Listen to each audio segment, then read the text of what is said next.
First ever factory outlet మన Mukunda jewellery వారి block buster అధిక మాసం Mela. Flat 6.99% VA plus 0 making charges అని 22 క్యారెట్ ఆర్నమెంట్స్ పైన. త్వరపడండి, ఈ ఆఫర్ అన్ని బ్రాంచెస్ లో వర్తిస్తుంది. ఆంధ్రప్రదేశ్లోని కాకినాడ జిల్లా తుని మండలం సిహెచ్ అగ్రహారానికి చెందిన 2 ఏళ్ల చిన్నారి జ్ఞానేశ్వరి అదృశ్యమై 7వ రోజు కావడంతో పోలీసులు మరిన్ని అంశాలపై దృష్టి సారించారు. జానుతో పాటు అదృశ్యమై తిరిగి వచ్చిన పెంపుడు సునకం మెడకు జీపీఎస్ ట్రాకర్ అమర్చి విశ్లేషిస్తున్నారు.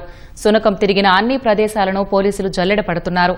రహదారిపై కార్లు వెళ్తుంటే అరుస్తూ వెంబడించిందని, దీంతో చిన్నారి అపహరణకు గురై ఉండవచ్చని అనుమానం వ్యక్తం చేస్తున్నారు. కారు విషయంలో తన భర్తకు పలువురితో వివాదం ఏర్పడిందని భవానీ చెప్పడంతో ఆ కోణంలోనూ దర్యాప్తు చేపట్టారు. అదృశ్యానికి ముందు తోటలో ఎవరైనా అనుమానాస్పదంగా సంచరించారా లేదా రెక్కి నిర్వహించారా అనే కోణంలో ముమ్మర చర్యలు చేపట్టారు. జల్లెడ పట్టి చేసినట్టుగా గాలించాము, ఇంకా కంటిన్యూ చేస్తున్నాము. మిస్సింగ్ గర్ల్ తండ్రికి ఎవరైనా విరోధులు ఉన్నారా, ఆర్థిక లావాదేవీలు ఉన్నాయా, ఆ యాంగిల్ కూడా మేము దర్యాప్తు చేశాం. ఈ తోట నుండి బస్టాండ్ కానీ, రైల్వే స్టేషన్ కానీ, ఇటు నర్సీపట్నం కానీ, హైవే మీదకి కానీ ఎన్ రూట్లో ఉన్నటువంటి సీసీ కెమెరాలన్నీ వెరిఫై చేశాం.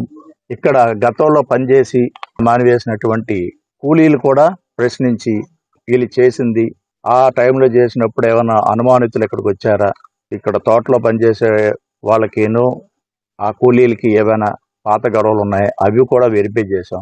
చుట్టుపక్కల గ్రామాలలో ఎవరైనా అనుమానితులు గాంజాకి అలవాటు పడి ఇలాంటివి ఏమైనా దొంగతనాలు చేయడము అవి ఇవి అలాంటివి వ్యక్తుల గురించి కూడా విచారించాము.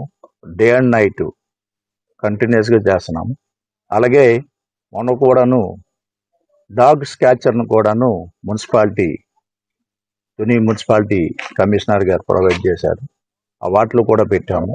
పిల్లతో అదృశ్యమైంది. 4th డే తిరిగి వచ్చిన తర్వాత దాని ప్రవర్తనలో కొద్దిగా మార్పు ఉంది.